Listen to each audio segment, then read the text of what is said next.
Hello sir, baka gusto nyo po mag-promote sa 5K for video for promotion po. Good morning po, baka open po kayo for online promotion. 50K per... Ha? Seryoso ka doon? Ako si Kuya Renan, ang nag-iisang tambay na may pangarap. Pangarap ko yung mama na walang ginagawa, tapos utusan nyo ako mag-promote ng kung ano-ano ngayon. Okay lang ba kayo, ha? Wala kang ginagawa yung target natin. Ito, bibigyan nyo ako ng gawain. Oh.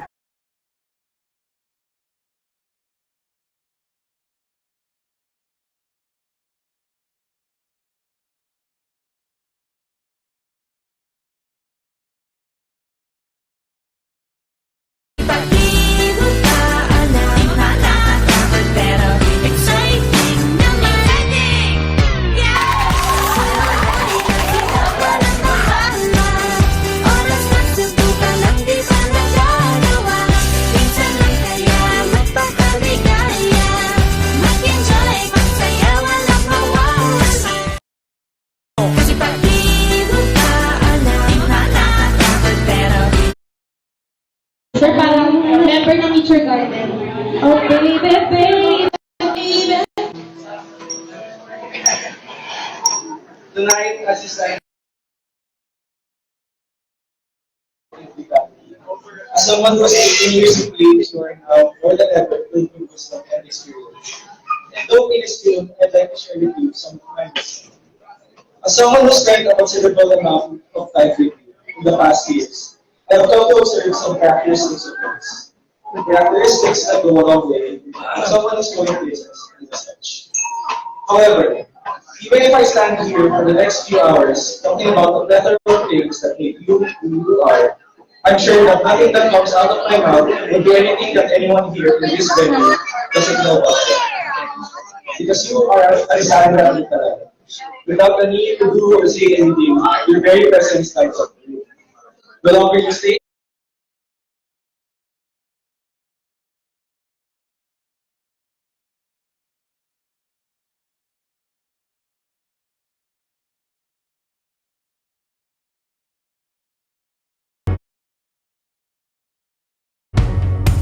Hello there.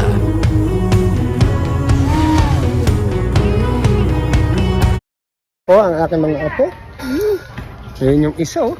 Takbo ng takbo dun, ayun, oh. Ayun. Madapa, dahan-dahan.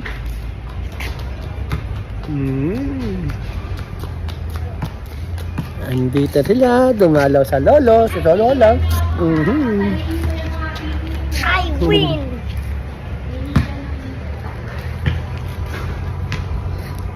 Si Papa Jesus, no?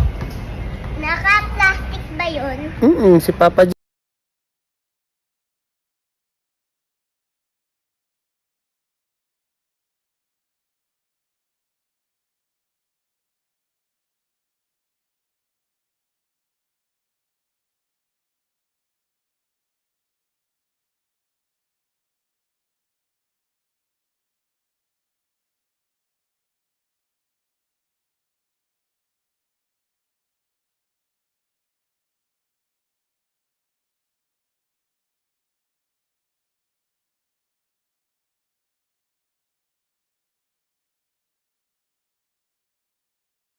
Yung ref pero bahay nyo pampulubi pa din. Puro tarpaulin, patawa ka. Grabe naman, pampulubi pala yung bahay namin. Mag-house tour na ba tayo? Sige, mag-house tour tayo ng konti guys. So ito guys, ito yung setup ko. Dito ako gumagawa ng content. Dito rin ako naglalaro most of the time. Ito naman guys, yung sala naming magulo. Alam ko magulo talaga siya. So huwag niyo na sabihin. Ito yung kusina, ayan, kung makikita nyo. Magulo siya, magulo talaga siya. Ito yung pinagawa kong tambayan ko sa harapan ng bahay. Kawayan siya, tapos nipa.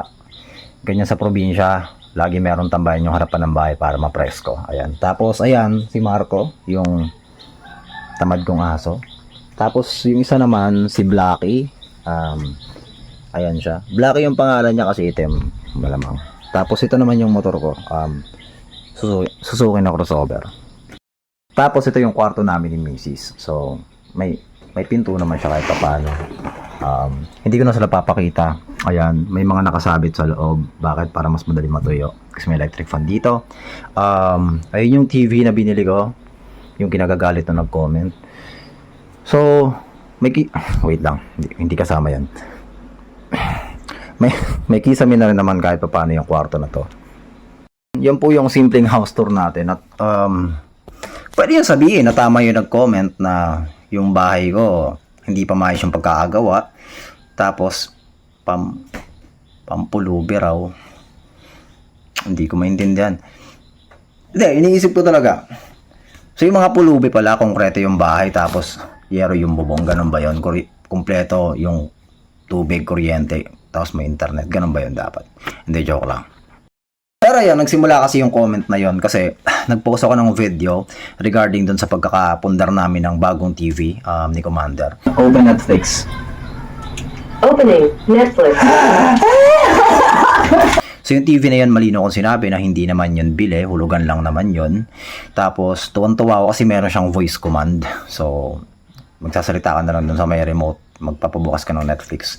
So natuwa ako, na ignorante ako, sobrang saya ko. Tapos syempre yung mga naka-follow sa akin, yung mga nakapanood ng videos ko, natuwa din. Congratulations kuya, well deserved, di ba? Tuwan-tuwa kami. Tapos merong gantong comment ako mababasa. Habang nagkakasiyahan kami, meron palang hindi natuwa sa nangyari at ginawa ko. Well, may punto naman siya, di ba? Kailangan kong pagawa yung bahay namin. Pero syempre, kailangan ko rin na magpundar ng gamit ng paunti-unti. Kaso, ang iniisip ko talaga, katunog ng pangyayaring to, yung mga naririnig ko sa mga tropa ko. Yung mga kapitbahay tapos kamag-anak daw na medyo nakakaangat sa buhay. Tapos pag nakikita nila na yung mga kamag-anak nila o kaya kapitbahay nila na naghihikahos, medyo umaangat na rin ng konti, paunti-unti na nakakapagpundar ng gamit, nakakapagpaayos ng bahay, hindi sila natutuwa. Sumasama yung loob nila. Ito yung comment, di ba? Ang sama ng loob niya na nakapagpundar ako ng bagong TV. May sinabi pa nga yun na mas mayaman daw siya sa akin, mas mapera daw siya sa akin. Pero hindi ko talaga maintindihan bakit kasi may mga ganitong klase ng tao? Wag na tayong maglokohan. May mga ganito talaga, kamag-anak o kaya kapitbahay na ganun yung ugali. Medyo nakakaangat kaysa sa inyo, pero gusto nila sila lang no nakakaangat. Pag nakita nilang paunti-unti kayong umaangat, sumasama loob nila, nasasaktan sila, gagawa sila ng kung ano-anong kwento, at napakarami nilang side comments sa kung ano-ano. So for example, nakabili ka ng bagong motor, kumuha ng bagong motor, hulugan naman. Nakapagpaayos kayo ng bahay, hala, nagpapaayos ng bahay, hindi naman matapos-tapos. Kumuha kang bagong cellphone, la, naka-iPhone, paluwagan naman. I mean, bakit ganon sila? Bakit ganon sila? Diba? Mahirap bang sumaya sa achievements ng ibang tao? Diba? Mahirap bang matuwa na lang kasi nakita mo na yung kapitbahay o kamag-anak mo na medyo naghihikaw sa paunti-unti ng umaangat? Gaano ba kasama sa loob na umangat din yung iba? Gaano ba kasama sa loob na may TV kayo pero may TV na rin yung kapitbahay nyo? Gaano ba kasama sa loob na nakakapagpunda na rin paunti-unti yung mga kilala o kaya kamag-anak o kapitbahay mong medyo naghihikaw sa ubo? Ibig sabihin, di ba, umaangat na sila. Bakit parang ang sama-sama ng loob ng ibang tao na umangat yung kapwa nila? Bakit ganon? Yun lang naman tanong dun bakit? Bakit ang hirap? Isipin mo yun.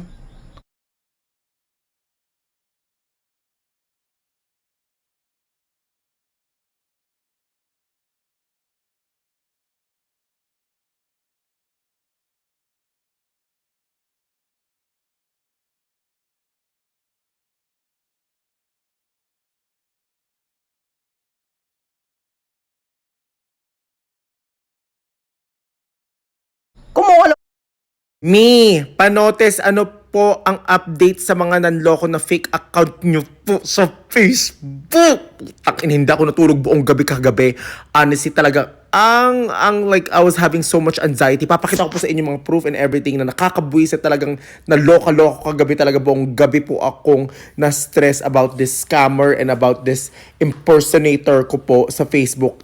Ang dami po nila. Pero ito po talaga yung sobrang naapektuhan po ako ng todong-todo.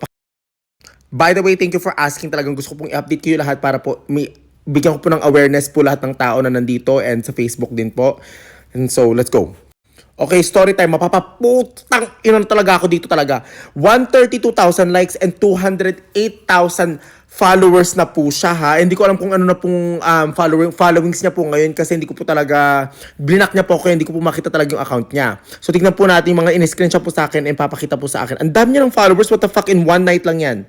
Nag-viral po kasi ito pong profile picture ko na nag-update po siya na sinabi niyang ito po yung second account ko na mananalo pong 1 million pesos kung ifa-follow at i-reshare po itong picture na to basically. Tignan nyo naman, 51,000 shares in 4 hours. Imagine yung 10 hours, 100 to 200,000 shares na po kahit mga friends ko lahat-lahat po sila talaga sinishare po nila kasi akala po talaga nila ako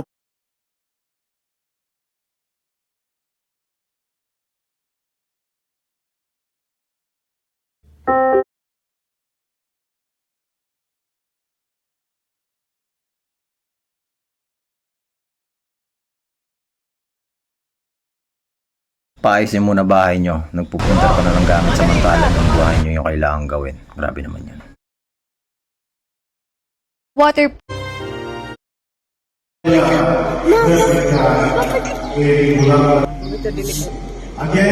It's coming. Yeah. That's one. It's there. Oh my God. Yes, yes. It was not there. Now it's coming. Oh, Jesus' name. Papa Pio. Yes. Oh my God. It was not there. Now it's there.